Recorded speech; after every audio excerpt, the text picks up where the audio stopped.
আমি এখন টুট দেওয়া নাটক করি না।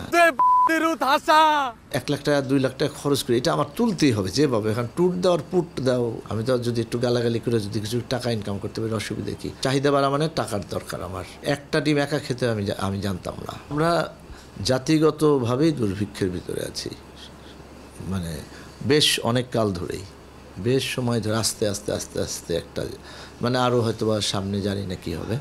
হ্যাঁ, মানে একটা আমি এখন টুট দেওয়া নাটক করি না, সেটা আলাদা জিনিস। কিন্তু এখন দর্শক ওরকম, দর্শকের মান ওই রকম নিম্নমানের হয়ে গেছে, বেশিরভাগ পছন্দ করে, ওইটার ভিউ বেশি হয়, ওখানে টাকা বেশি আসে।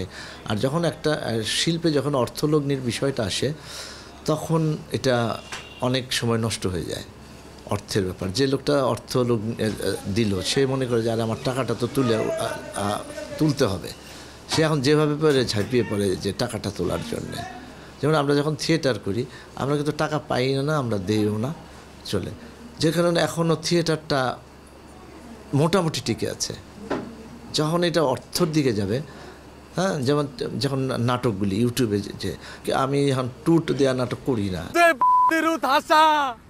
এইটা ব্যাপার না ভাই, আমার এই টাকাটা আমার তুলে নিতে হবে, তখন তো আর শিল্পকর্ম থাকে না, এই জন্যে নষ্ট হয়ে যাচ্ছে।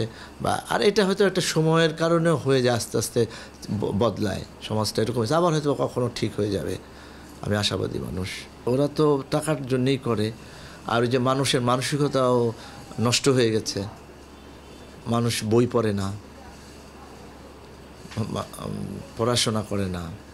আর আরেকটা জিনিস হচ্ছে যে আমাদের সমাজে মানুষ, আমরা যেমন আগে অল্পে তুষ্ট থাকতাম এক সময়, এখন মানুষ প্রতিযোগিতার নামে কে কার চেয়ে ভালো থাকবে, এতে কী হয়েছে, চাহিদা বেড়ে গেছে মানুষের। তার মানে আমার অর্থের, তখন চাহিদা বাড়া মানে টাকার দরকার। আমার অর্থনীতিতে কি বলে, তাই না? চাহিদা যখন বাড়বে সেটা অর্থের সাথে জড়িত। তো এখন আমাকে যখন অর্থ আমার দরকার, আমি এখন গাড়ি বাড়ি সবই আছে, তারপরে মনে আমার যেন কি নাই। আর আমার জীবনে আমি দেখেছি, আমি পাকিস্তান আমলের কথা যদি বলি, 70-69, আমি যে একটা ডিম একা খেতে আমি জানতাম না, বুঝতাম না। আমার ছোটোবেলায় বাবা ডিম আমরা ছিলাম 6 জন, 4 ভাই বোন আর মা বাবা, তার মানে 6 জন। 3টা ডিম সিদ্ধ করা হয়তো, ওটাকে বটি দিয়ে একদম সমান ভাগ করে কেটে তারপরে 6 টুকরা করে 6 জনে খেতাম। তো ওইটাই তৃপ্তি, আমরা জানতাম যে এটি। কিন্তু এখন সমস্যা আর একটা আছে, যেমন আমরা এখন মানে এই মোবাইল দিয়ে আমি সব দেখছি পৃথিবীর। এখন ইন্ডিয়ার বা যে কোনো দেশের একটা অভিনেতা, ও যে ড্রেসটা যেভাবে পরে, আমার মনে হয় যে আমিও পরি, কিন্তু আমার জায়গাটা এইখানে, ও আছে এইখানে, এই জায়গায়, কিন্তু আমি এইখানে থেকে ওই জায়গার স্বপ্ন দেখছি। তখন আমি আনফেয়ার কাজ করার চেষ্টা করি, আমি ওইখানে, কিন্তু ও জানে না যে আমি তো আমার অবস্থান এইখানে, এই জায়গাটায়। তো যে কারণে তখন দেখা যায় যে আমি যেভাবে পারি, তখন দূর কিসের পড়াশোনা, যা করলেই হয়ে গেল। আমি তো যদি একটু গালাগালি করে যদি কিছু টাকা ইনকাম করতে পারি অসুবিধা কি?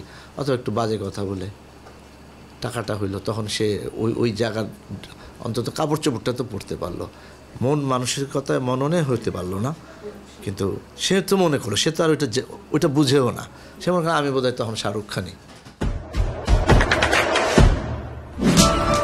দেশে দেশে সবার সাথে দ্য নিউজ।